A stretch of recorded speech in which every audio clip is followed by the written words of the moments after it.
Hi, Assalamualaikum guys. Hari ni I dapat a box of something. So let's see what's inside. Kurang ada pizza. Kita ada ni, diorang kasih I margarita punya flavor. Chicken,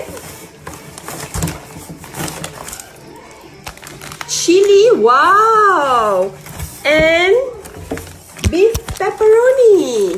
Yummy. I akan choose nak masak margarita.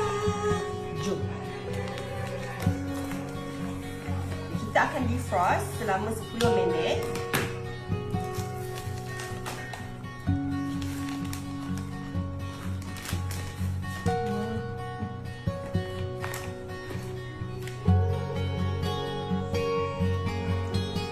Kita boleh masukkan dalam oven, microwave or air fryer.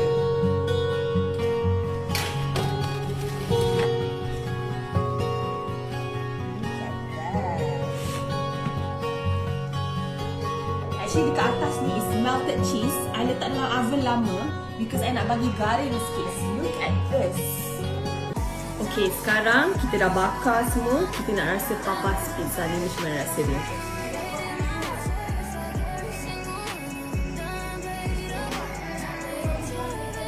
Lembut, cheesy dia masin-masin, lemak-lemak